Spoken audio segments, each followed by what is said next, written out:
महाराज उत्तानपाद बैठे हैं, उनकी बाईं ओर एक सिंहासन लगा है, उसमें महारानी सुरुचि बैठी हैं और सुरुचि की गोद में उनका बेटा उत्तम बैठा है। ध्रुव पहुंचे, सभा में घुसे, सुनीति का बेटा है ना, जहां देखा पिता को धरती में दंडवत गिर गए साष्टांग। पिताश्री के चरणों में बालक ध्रुव का प्रणाम स्वीकार हो महाराज।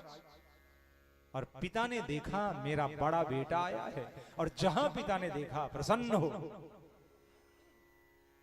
अरे पुत्र ध्रुव आओ आओ मेरी गोद में बैठो। और वो बालक दौड़ करके अपने पिता की गोद में बैठने के लिए सिंहासन की सीढ़ियां चढ़ने लगा। दौड़ करके सुरुचि की दृष्टि पड़ी, मेरी सौत का बेटा मेरे देखते देखते मेरे पति की गोद में बैठ रहा है, कल यही सिंहासन में बैठ जाएगा तो मेरे बेटे का क्या होगा।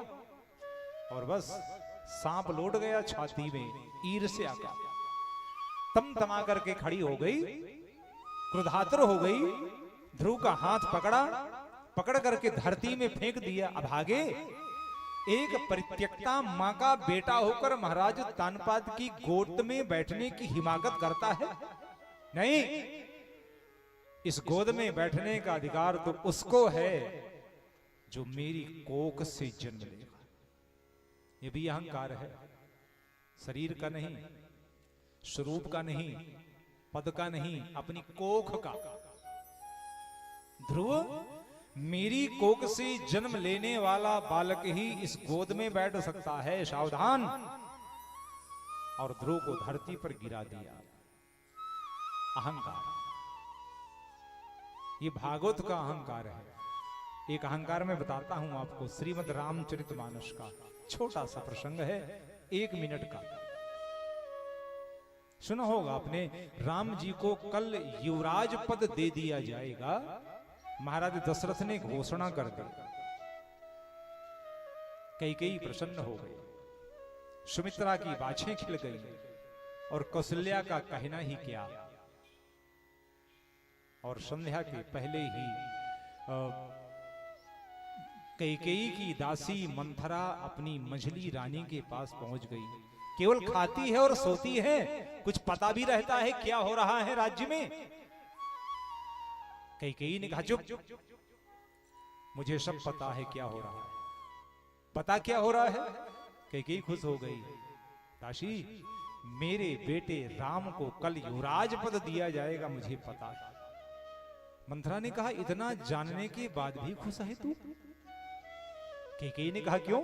मेरे पुत्र राम को युवराज पद दिया जाएगा, इसमें दुख की क्या बात है? मंथरा ने कहा तुझे मालूम है, जिस दिन राम को युवराज पद दे दिया जाएगा, कैकेयी राजमाता बन जाएंगी, राजपट महिषी का पद उनको मिल जाएगा। याद रखना, जहां राम युवराज और राजा बनेगा ना, तेरे बेटे भरत को बंदी गृह में डाल दिया जाएगा और तुझे सलाखों के पीछे फेंक दिया जाएगा। पूरा जीवन तेरा जेल में गुजरेगा। कैकेयी हंस पड़ी, चुप, मूर्खता की बात करती है, दोबारा ऐसा कहेगी तेरी जबान खींच लूंगी। और इतना कहते कहते कैकेयी कुछ भावुक हो गई, इमोशनल हो गई, खड़ी हो गई, आंख मूंदी, आंसू छलकला आए, और हाथ जोड़ करके अपनी साड़ी का जो उत्तरीय था ना, जो छोर था, उसको ऐसे किया, झोली ऐसे फैलाई ब्रह्मा के सामने और आकाश की ओर देखा।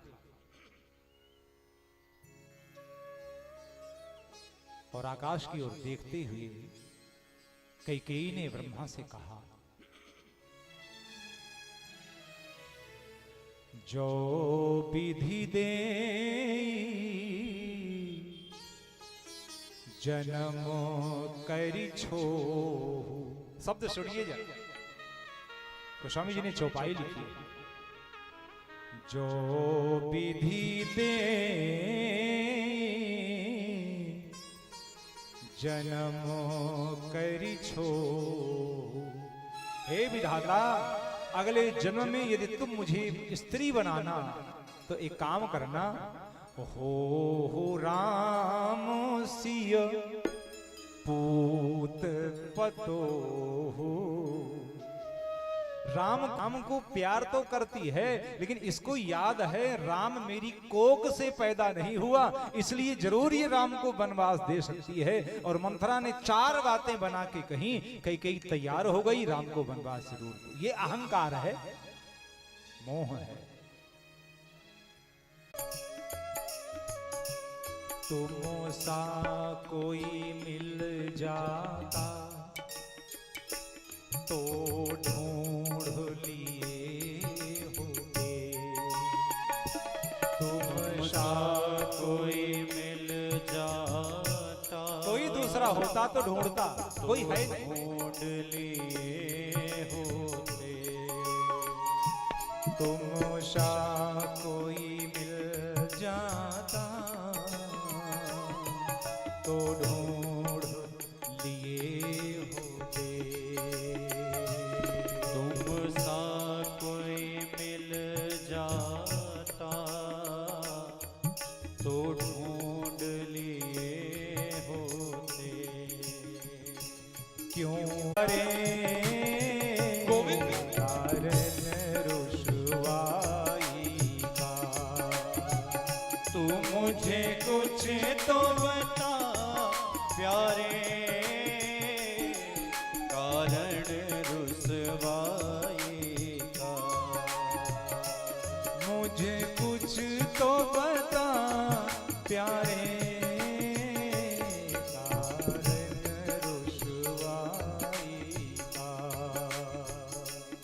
मुझे कुछ तो बताइएगा,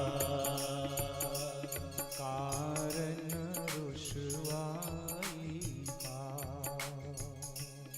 कारण रुसवाई का, कारण रुसवाई का। मिल जाना, तेरे लिए मैंने दुनिया छोड़ी है मेरे प्यारे। माँ छोड़ा है, पिता छोड़ा है, भाई बंधु छोड़ा है, तेरे लिए आ रहा हूं मिलना मेरे प्रभु। और चल, माँ ने देखा, जरा कल्पना करिए, 5 साल का बच्चा जिस माँ के सामने से जंगल जा रहा है, क्या उस माँ की छाती डोली नहीं होगी क्या? उसकी आंख रोई नहीं होगी क्या?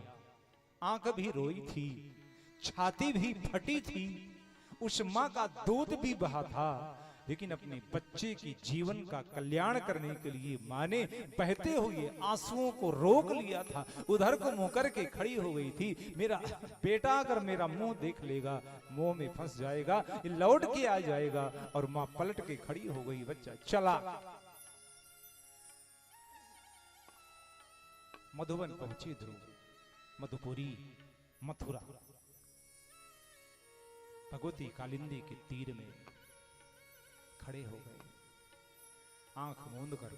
छोटा सा तो बच्चा है, अरे राजकुमार है, मां की गोद से निकला है तो फूलों की सेज मिली है, महल से बाहर कभी कदम नहीं रखा है, और आज पहली बार घर बार छोड़ करके जंगल में चला गया। डर लगा मन में, जिसके लिए छोड़ के आया मिलेगा क्या, आएगा क्या, सोचे। फिर लगा यदि ना आया तो। आंख भर आई, आंख में आंसू छलके, प्रभु हृदय तोड़ना मत, आपके नाम पर मैंने अपने आज जीवन की बाजी लगाई है, लौटूंगा तो नहीं बिना आपका दर्शन किए। एक ध्रुव इस दुनिया से अगर चला जाएगा, मर जाएगा, संसार खाली नहीं होगा प्रभु। लेकिन हां, आज के बाद दुनिया के लोग यदि मैं हारा तो हारा बस, मेरे प्राणों पर ही आएगी, लेकिन मेरे सरकार, पर प्रभु तुम्हारे भक्तों की टोली